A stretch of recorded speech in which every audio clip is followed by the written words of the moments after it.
I don't even know how to open this shit. Me neither. Good. First of all, you right? I'm a little pumped. You little pump with J. Cole. We are not going to dive into that interview today, fortunately, but we are going to talk about how did J. Cole crack the code. So without further ado, hit that smash button and like it. Subscribe, it's awesome. What's up, everybody? Garrett from Track Sounds here with another episode of Cracking the Code.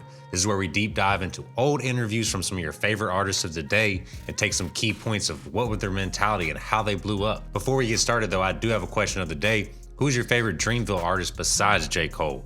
Let me know in the comments who you like. I'm rocking with JID, which is probably a lot of people's favorites. There's still quite a few people in there that are very talented, so let me know in the comments below who's your favorite. J. Cole exploded onto the scene about 2007, 2008 with a series of mixtapes that got really popular online. He started to build a buzz up in New York City. He was the first signee to Jay-Z's Rock Nation label in about 2009. But if you're here, you probably already knew this stuff anyways, because now he has transcended over the past decade to become one of the biggest stars in the game. But we're going to talk about three key elements I saw in some of his older interviews that kept recurring, and there are a few factors as to why he was able to sustain this type of success. The three things I saw for J. Cole very early on that were successful for him was, first, his consistency and his vision.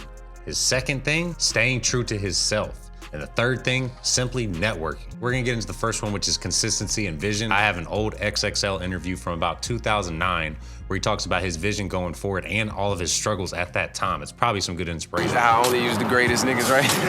I graduated with a highest GPA, probably a good resume as far as internships and shit like that. And all my friends was going to get 9 to 5s, but I knew college was enough, took up enough energy away from the music. Now that I was done with that, I was like, yo, if I get a 9 to 5, like the rest of my friends, it's a wrap. You know, I folded, I gave up, you know, so I just told myself I can't get a 9 to 5, I just gotta do little side hustle jobs, $9, $10 an hour. It was like creatively, you know, I was in the right space, I was doing, you know, the right things.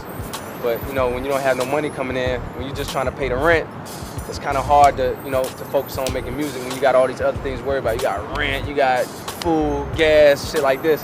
So that was the hardest part, was just juggling the creative side with the financial side, trying to pay my bills and stay in my apartment, you know, and still chase his dreams. I think that's why a lot of people probably quit, you know, and don't make it, because it's scary, you know what I'm saying, to think that I'm up in New York City by myself, not making enough money to feed myself, but yet I want to chase his dream.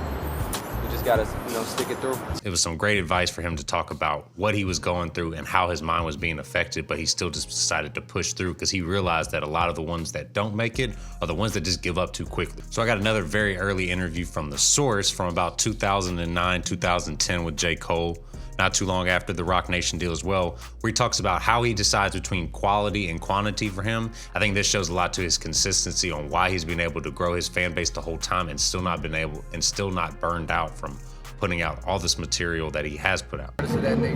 Are you more focused on putting out quantity to get your voice heard, or are you want to pay more attention to the detail, like every little tedious thing? You're very more strategic in how I put together songs and put out songs.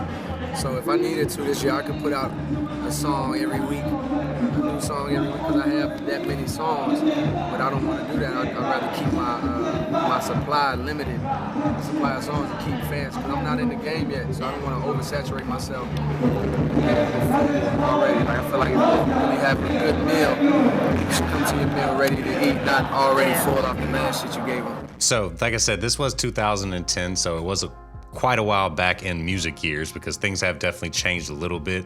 You do need to put out a little more quantity than opposed to back in 2010. His sentiments still stand true to this day, because you can see his vision for where his music was gonna go and what he could do with his fans. He could have bun rushed him with a lot of singles, but he knew that the quality over the quantity was really gonna last with his fans and resonate. I make this point to show that you need the consistency to have the catalog there, but then also have the vision to know what actually needs to be released, when it needs to be released, and really study and trust your gut. There's another very old interview of J. Cole from about 2009 as well, from Hard Knock TV.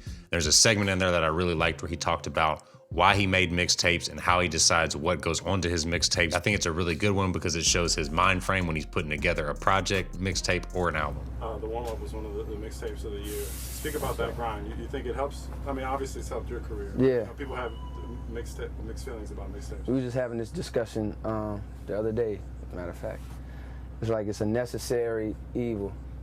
because the evil comes from the game has got to a place where, like it used to be, you had to have a video, you had to be on the radio to like reach the world. Now it's like a buzz on the internet. It's possible to translate and spread to the rest of the world now. Like that's possible. So with that said, we reached a place where 50 came in the game, started it. Wayne took it to the next level, and now even Drake, like out of this world type of response with a mixtape, free music. And it's gotten to the point where fans, well, the people who are looking, the people that go online and search for new music every day, they're not interested in buying anything until you prove to them you're worth it, you know what I'm saying? So in that sense, it's like the value of a song has gone down, which I think is the bad part about it. The good part is it's all opportunity. Like these people are hungry for music. So that's the good part about the mixtape. Like you throwing your bid out there. I think in a few years. I think this is a great one because it shows J. Cole's vision and how he would see a few steps ahead of every time he was getting ready to release music. This is not a short game, it is a long game. This is the same type of principles you need to apply to your own music career.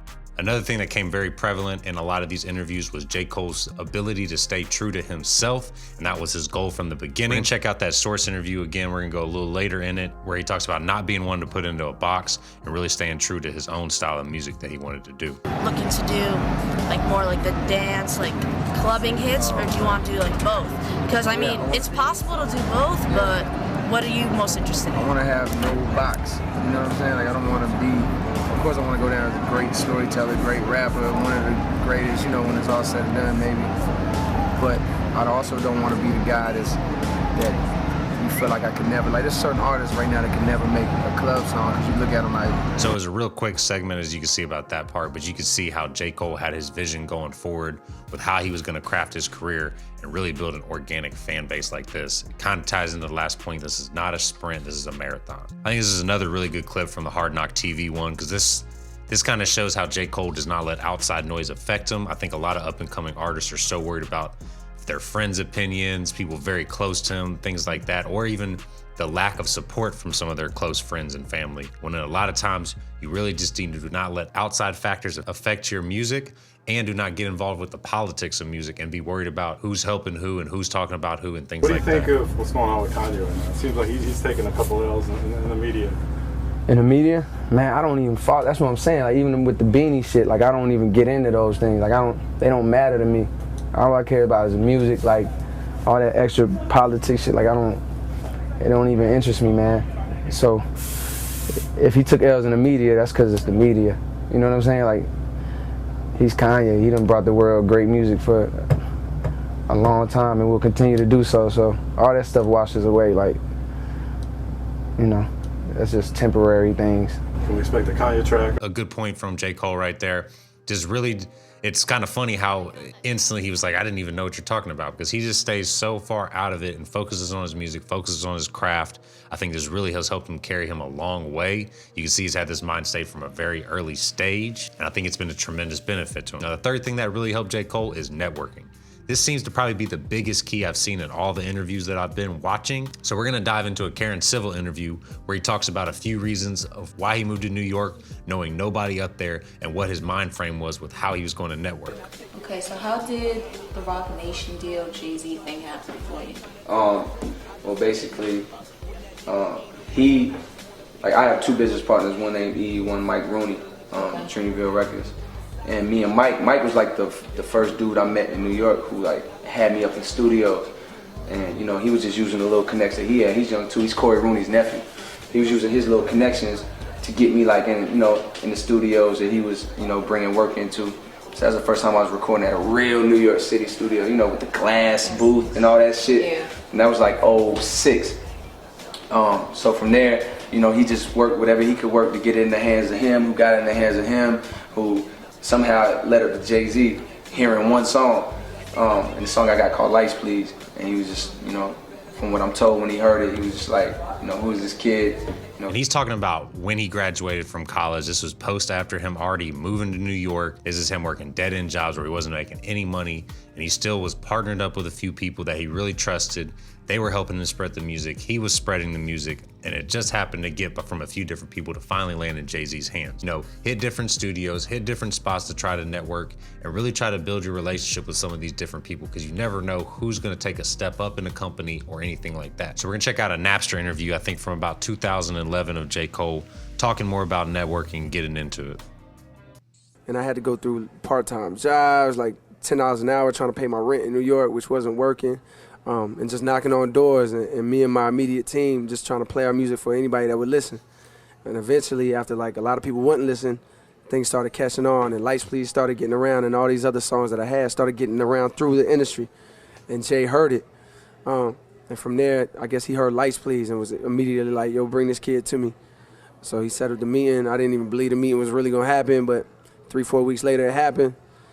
Fantastic meeting, and then here we go. We know the rest is history from there. J. Cole is one of the biggest artists of our generation. But as you can see, there was 3 points that he hit home in a lot of interviews. But as you can see, there were 3 things that he really, as you can see, there was 3 things that he really, as you can see, there was 3 things that he really did over the course of his career to help push him. And I hope these are some good points for you, and I hope you enjoyed this Cracking the Code episode with J. Cole. Please like, comment, subscribe. It really does help the channel. Let me know in the comments who'd be somebody you want to see next, because I'm always trying to figure out who I should do next. And until then, I'll see y'all next time. Peace. Smash it! Smash the like button, please. Like this channel. Garrett is awesome.